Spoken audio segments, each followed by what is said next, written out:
Students, तो आज है डे 1 और हम स्टार्ट करने वाले हैं 10th क्लास के साइंस नोट्स की सीरीज़। ठीक है, जिसमें है हमारा चैप्टर नंबर 1 रासायनिक अभिक्रिया एवं समीकरण। ठीक है, इसमें हम पॉइंट टू पॉइंट आपके डाउट क्लियर करेंगे। ठीक है, अगर अदरवाइज़ आपको तब भी कोई डाउट हो तो आप मुझे कमेंट कर से ठीक है कमेंट करके बता सकते हैं। ठीक है, फर्स्ट हम कुछ टॉपिक्स के ऊपर डिस्कस करने वाले हैं, जैसे कि रासायनिक समीकरण, रासायनिक अभिक्रिया क्या होती है, रासायनिक अभिक्रिया के प्रकार क्या होते हैं, यानी कि समीकरण को संतुलन कैसे किया जा सकता है। सो बच्चों, आज आप लोग देखोगे कि रासायनिक अभिक्रिया इतनी कोई टफ बात नहीं है।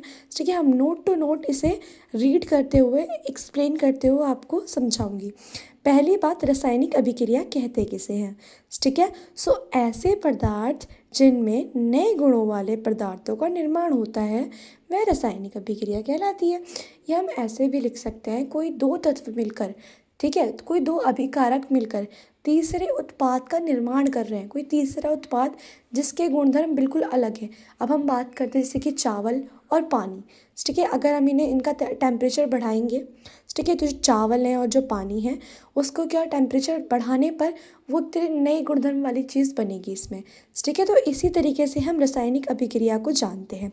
रासायनिक अभिक्रिया 4 प्रकार की होती हैं: संयोजन अभिक्रिया, वियोजन अभिक्रिया, विस्थापन अभिक्रिया और द्विविस्थापन अभिक्रिया। Isn't clear? ओके, सो रासायनिक अभिक्रिया के उदाहरण देख लेते हैं कुछ। जैसे कि हमने एक हाइड्रोजन लिया, उसमें प्लस ऑक्सीजन करा। जब हाइड्रोजन को हम ऑक्सीजन को मिलाएंगे तो एक नया गुणधर्म तत्व वाला यानी कि जल का निर्माण होता है। देन इसके बाद हमने कार्बन ऑक्साइड किया, कार्बन डाइऑक्साइड, कैल्शियम ऑक्साइड, उसमें जब हम जल को जोड़ते हैं, ठीक है, कार्बन डाइऑक्साइड में जब हम जल के अणुओं को जोड़ते हैं तो उसमें कैल्शियम हाइड्रेट का निर्माण होता है, यानी कि दो डिफरेंट तत्व किसी अलग तत्व का निर्माण कर रहे हैं। क्लियर? अब बात करते हैं जो अभिक्रिया का पहला प्रकार है, रासायनिक अभिक्रिया का जो पहला प्रकार है उसके बारे में बात करते हैं, जो कि है संयोजन अभिक्रिया। ठीक है, जो संयोजन अभिक्रिया होती है, इस अभिक्रिया के अंतर्गत दो या दो से अधिक पदार्थ मिलकर एकल पदार्थ का निर्माण करते हैं। ठीक है, दो या दो से अधिक तत्व मिलकर, यानी कोई भी दो तत्व मिलकर किसी अन्य तत्व का निर्माण करते हैं, उसे क्या कहते हैं? रासायनिक अभिक्रिया कहते हैं। जैसे कि फर्स्ट हमने लिया ये कैल्शियम है, ठीक है, ओ कार्बन है, कार्बन प्लस में ऑक्सीजन। जब हम कार्बन और ऑक्सीजन को मिलाते हैं तो क्या बनती है? गैस, यानी कि इसमें क्या हो रहा है? ईंधन का दहन हो रहा है। ईंधन के दहन के अनुसार जब हम कार्बन और ऑक्सीजन को मिलाएंगे तो कार्बन डाइऑक्साइड का निर्माण होता है। ओके, अब हम बात करते हैं मैग्नीशियम और ऑक्सीजन की। ठीक है, जब हम मैग्नीशियम को ऑक्सीजन के साथ, यानी कि एक मैग्नीशियम रिबन को ऑक्सीजन हीट देते हैं, जलाते हैं, तो वो ऑक्सीजन की उपस्थिति में जलता है, जिससे किसका निर्माण होता है? मैग्नीशियम ऑक्साइड का निर्माण होता है। ओके, अब बात करते हैं छोटे से नोट्स बीच बीच में हम करते हुए चलेंगे। उत्पादन। ठीक है, ऐसे पदार्थ, ठीक है, जिसमें रासायनिक अभिक्रिया का पूर्ण होने के बाद प्राप्त होते हैं, यानी कि उत्पाद जो अभिक्रिया होने के बाद मिल रहा है, जैसे कि मैग्नीशियम ऑक्साइड हमें अभिक्रिया होने के बाद मिल रहा है। ओके, तो उसे हम क्या बोलते हैं? उत्पाद बोलेंगे। अब जैसे अभिकारक हुआ, अभिकारक ऐसे तत्व जो रासायनिक अभिक्रिया में भाग लेते हैं।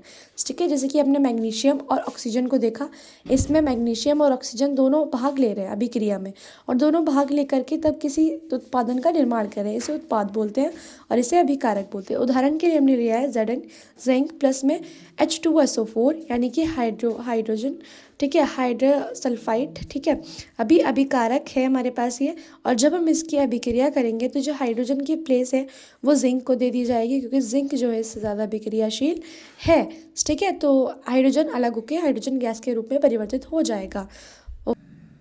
अब बात करेंगे दूसरे टाइप के बारे में, जो कि है वियोजन अभिक्रिया। ठीक है, जो वियोजन अभिक्रिया है इसमें बिल्कुल अपोजिट है संयोजन अभिक्रिया के।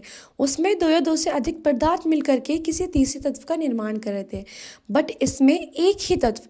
वियोजन अभिक्रिया के अभिप्राय, जब एकल अभिक्रिया या दो से अधिक उत्पादन बनता है, यानी कि कोई एक ही एकल उत्पादक है, अभिकारक है, कोई एक उत्पादक है, और उसमें क्या हो रहा है? दो या दो से अधिक उत्पादन में वो टूट जाता है। जैसे कि हमने एक Z तत्व लिया जो कि X और Y तत्व में विभाजित हो गया, उसे हम क्या कहेंगे? वियोजन अभिक्रिया।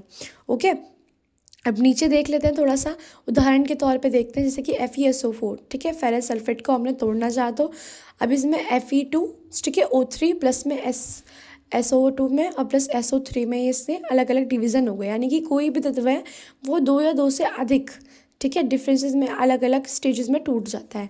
अब इस CO3 है, कैल्शियम कार्बोनेट है, ठीक है, जो कि CaO और CO2 में डिफरेंट या डिवाइड हो गया, कैल्शियम ऑक्साइड और कार्बन डाइऑक्साइड में टूट गया।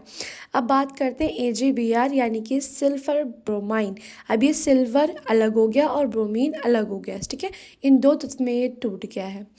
नेक्स्ट वन इज विस्थापन अभिक्रिया, ठीक है, जब हम विस्थापन अभिक्रिया को देखते हैं तो संयोजन और वियोजन से दोनों ही ये अपोजिट है। ऐसी अभिक्रिया जिसमें किसी यौगिक के अणु के किसी एक परमाणु अथवा समूह के साथ पर कोई दूसरे परमाणु अथवा समूह आ जाता है, यानी कि किसी एक के प्लेस को कोई से दूसरे को ले लेना, यानी कि अधिक अभिक्रियाशील तत्व कम अभिक्रियाशील तत्व की जगह ले लेता है, तब उसे हम कौन से बोलते हैं, विस्थापन अभिक्रिया, ठीक है।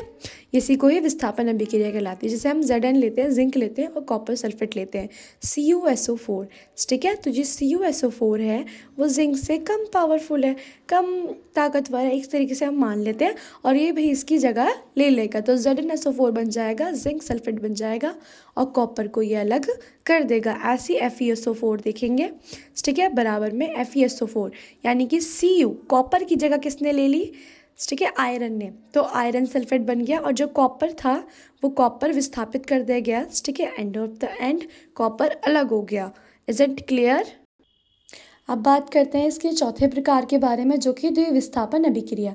अभी उसमें सिंगल विस्थापन हो रहा था, लेकिन इसमें क्या हो जाएगा, इसमें डबल विस्थापन हो जाएगा, ठीक है। वह अभिक्रिया जिसमें अभिकारक के बीच आयनों का आदान प्रदान होता है, यानी कि कोई एक अभिकारक नहीं जाएगा, इसमें आपस में दोनों में आदान प्रदान किया जाएगा, उससे ही हम क्या बोलते हैं, द्विविस्थापन अभिक्रिया बोलते हैं। उदाहरण के लिए देखेंगे तो NO2SO4 यानी कि सोडियम सल्फेट, ठीक है, एक हमारा उदाहरण है, जो कि बेरियम क्लोराइड से हमने दोनों को लिया हुआ है। ओके, सो ये Na जो है